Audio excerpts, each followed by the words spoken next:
Market का सबसे favourite stock. हर retailer बंदा इसमें एंट्री लेना चाहता है। हमेशा मेरे को इतना क्वेरीज आता है ना कि इस स्टॉक में एंट्री लूँ कि नहीं। गवर्नमेंट कंपनी है, फुल मोनोपोली है, मस्त इतना रिटर्न दे ही जा रहा है, एंट्री सही है कि नहीं है। मैं पर्सनली इसमें अभी एंट्री नहीं कर रहा। So hey guys, welcome to a new video. इस वीडियो में हम बात करेंगे about markets favourite stock, that is IRCTC। और हम जानेंगे कि इधर हमें IRCTC बाई करना है, होल्ड करना है या फिर सेल कर देना है। वीडियो शुरू होने से पहले I would like to inform you that मैं पर्सनली मुझे IRCTC का IPO मिल गया था।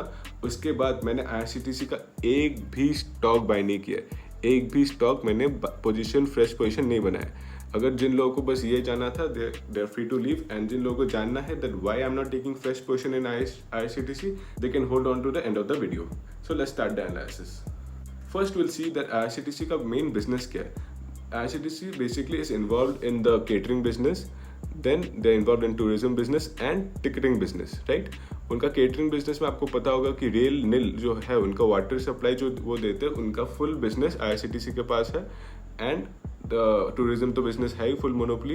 And the major revenue generating business of theirs is from the ticketing business. उनका टोटल मोनोपोली है, कोई भी दूसरा साइड टिकट्स नहीं काट सकता for railway. Only IRCTC has the authority to do that. और उनका सारा जो मेजर रेवेन्यू है उसमें से आता है। अब पर्सनली देख लो, अगर रेल में ट्रैवल करो, कितने जन को खाना पसंद है। अब एक आदमी बता दो जो मेरे को बोलता है भाई रेलवे का खाना मज़ा आ गया, एक बंदा नहीं मिलेगा। सो यू कैन सी उसका आपको खुद analyse, the thing you use, हमें उसमें इन्वेस्ट करना चाहिए। आपको पता चल जाएगा उसी हिसाब से बाई एक्सपीरियंस कि उसका कौन सा सेक्टर में कौन सा कैसे टाइप का रेवेन्यू आना चाहिए, राइट, फ्यूचर में भी। तो you get the first hint there. उनका 4 मेजर सोर्सेस में एक सोर्स ऑफ बिजनेस है जहाँ से उनका मेजर रेवेन्यू आ रहा है, और वो क्या है, ticketing business, right. Now let's see the share price. अगर हम शेयर प्राइस देखें then you can see that एक मंथ में वो फ्लैट है, इट्स अराउंड ऑलमोस्ट 1.52% रिटर्न दे रहा है। एंड एक साल में अगर देखें, it has given around 88% of return. और इसको अभी लिस्ट हुए अराउंड एक साल ही हुआ है, सो अभी 5 ईयर्स का डेटा आपको नहीं मिलेगा। एक साल में इसने ऑलमोस्ट डबल रिटर्न दे चुका है। इट वॉज, मेरे को याद है IPO के लिए मैंने अप्लाई किया था last year. I got the share for around 310 rupees and अभी it's around 1350 and it made a high of 2000 rupees. मतलब कुछ भी। तो that's a thing for the history. IPO अगर आपको मिल जाता then you would be a very lucky person. पर अभी हम बात करें कि फ्रेश पोजीशन लेना है कि नहीं। अभी तक you can note down the point. पहला पॉइंट है कि उनका मेजर बिजनेस में एक बिजनेस है जो रेवेन्यू जनरेटिंग है। जिस दिन भाई, एक दिन रात को 8 बजे मोदी जी आके बोल दिए आज से टिकटिंग कोई भी कर सकता है, भाई क्या करेगा ये स्टॉक। अब जेन्युइनली सोचो, इनका बिजनेस एक ही बिजनेस है जो रेवेन्यू दे रहा है इनको। वही जब उनको मोनोपोली गया, then where will this business stand? Just give it a thought. And if we move on to the next point, we can see that its PE ratio is around 40, which is very huge. It is massive for this sector. बहुत ही expensive है ये share price. अभी इतना expensive है, इतना market ने इसे उठा दिया है दैट अभी मुझे तो पर्सनली वैल्यू नहीं दिख रहा है। सेकेंड पॉइंट आपको मिलेगा PE इज टू हाई मुझे। बट वन पॉइंट जो मुझे इस स्टॉक के बारे में बहुत अच्छा लगता है, and that is that it is a zero debt company. मतलब इस कंपनी में डेट जीरो है। मतलब इसको अपना प्रॉफिट एंड लॉस पे इंटरेस्ट पेमेंट्स नहीं करना पड़ता है to the debt instrument holders. जो भी डेट इन्होंने लिया है उनको इंटरेस्ट पेमेंट देना नहीं पड़ता है। क्यों? क्योंकि ये जीरो डेट कंपनी है, राइट। तो ये बहुत एक अच्छी बात है। You can note down it is a positive point, right. Now, if we move on to the second part of the analysis, there we can see that the financials, आप देख सकते हो कि इसका एवरेज रिटर्न आ रहा था, but last year इसमें जो लिस्टिंग के बाद बूम आया है, इसने it made a massive profit. क्यों? अगर आप एनालिसिस देखो, इसका financial analysis, it made around 80% revenue generate हुआ था प्रॉफिट।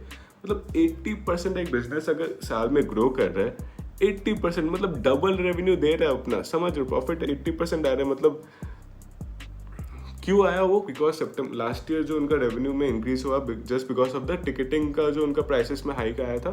फॉर दैट रीजन उनका अभी ये रेवेन्यू इंक्रीज आया था, right.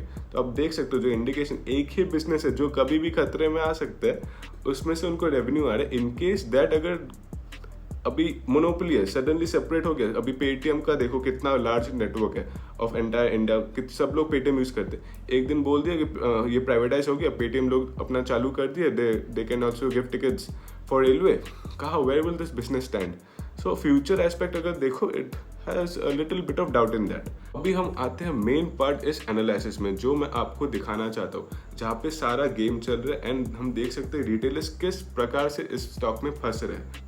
Now if you look at the stock holding pattern, आप देख सकते हो प्रोमोटर का सबसे हाई स्टेक है, गवर्नमेंट कंपनी है, but according to regulations promoters को अपना स्टेक 75% करना पड़ेगा।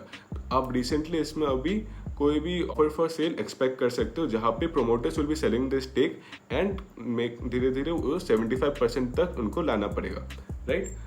और द मेन पार्ट अगर आप देखो म्यूचुअल फंड होल्डिंग्स में, आप अगर उनका देखो प्रीवियस क्वार्टर्स में इनका म्यूचुअल फंड्स का होल्डिंग इसमें कम हुआ है, राइट।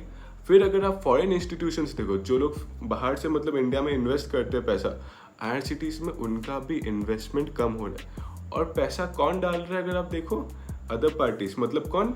रिटेलर्स। हम रिटेलर्स इसमें उठाए जा रहे हैं, इसको बिलीव कर करके प्राइस ऊपर जा रहे हैं।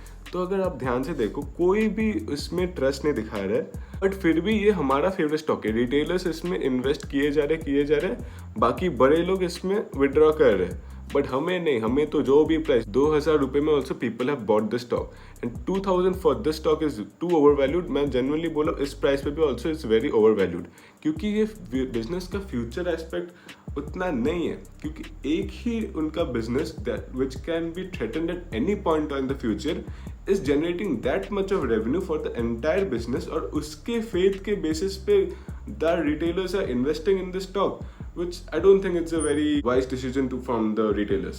Now if you see the future aspect of this stock, हम देख सकते हैं कि it's merely giving around 10% return from this point, which is quite reasonable. मैं रिसेंट अभी बोल रहा हूँ इसको क्या होगा, इसमें अभी ऑफर फॉर सेल आने वाला है, थोड़ा स्टॉक अभी फ्लैट चल रहा है, इसमें आप थोड़ा बाउंस देख सकते हो फॉर शॉर्ट टर्म। फिर हाई प्राइस पे ऑफर फॉर सेल आ जाएगा, प्रोमोटर्स अपना पैसा हाई प्राइस पे लेके निकल लेंगे, और उसमें वो स्टॉक को खरीदेगा कौन? रिटेलर्स। हमें तो IRCTC लेना ही है, चाहे 2000, 3000, 4000 में मिले, जितना भी वो वैल्यू स्टॉक हो, IRCTC लेना है भाई। भगवान कंपनी, गवर्नमेंट का कंपनी 100%, 300% रिटर्न दे रहा है साल का, ये स्टॉक चाहिए। कौन प्राइस कौन देखता है, बिजनेस कौन देखता है, राइट। तो हमें ऐसा नहीं करना चाहिए, पर हमें ऐसा नहीं करना है, हमें खुद का एनालिसिस करना है। Then you need to see that you want to enter this company और नॉट। मेरिट्स डिमेरिट्स हर कंपनी के होते हैं। अभी ये भी हो सकता है government will not change and make any regulations in the future. आप शॉर्ट टर्म ट्रेडर हो, फिर आपको इतना टेंशन नहीं है फ्यूचर में क्या होगा नहीं होगा, then you can enter, no problem. पर पीपल हु आर थिंकिंग कि मैं ये स्टॉक अपने रिटायरमेंट के लिए रख रहा हूँ, I am keeping it at a view of like 10 years 20 years, for them आपको खुद का एनालिसिस करना है। इस हर स्टॉक का मेरिट्स डिमेरिट्स होता है, you need to analyse the merits and demerits. उसके बाद आपको कोई भी स्टॉक में एंट्री करना है, not only for IRCTC, for every company आपको यही करना है, right. So with this I would like to conclude that IRCTC is a wonderful stock. मतलब कंपनी का बिजनेस मॉड्यूल, बिजनेस जो जिस टाइप का वो लोग ग्रोथ करना चाहते हैं, इट्स वेरी नाइस, बट अभी I feel that there is few price in point of view it's a bit over valued according to business. और जिस प्रकार से कोई भी स्टॉक में आपको ओवर एम्बिशियस नहीं होना है कि नहीं यार ये कभी गिर ही नहीं सकता। You should always look at stocks at a sceptic nature. उस स्केप्टिविज्म में आपको क्या होता है ना, आपको थोड़ा सेंस मिलता है कि you can do pure analysis on it.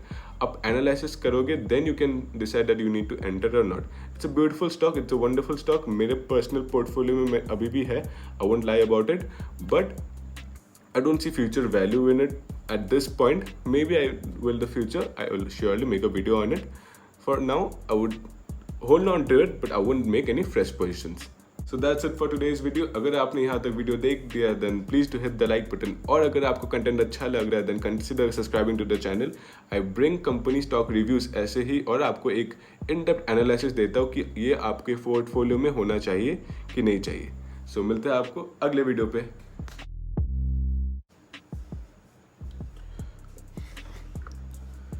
सो ये वीडियो देखने के बाद IRCTC के जितने भी डाई हार्ड फैंस हैं, कमेंट सेक्शन पे आपको बुरा लग रहा है, मतलब आप गाली दे सकते हो, there is no issue in it, मेरे को घंटा फर्क नहीं पड़ता। एंड द पीपल जिनको एक्सप्लेनेशन थोड़ा लॉजिकल लगा, they want future more analysis on it. आप अपना भी व्यू पॉइंट डाल सकते हो कमेंट सेक्शन पे, will have a healthy conversation there. And बाकी लोग तो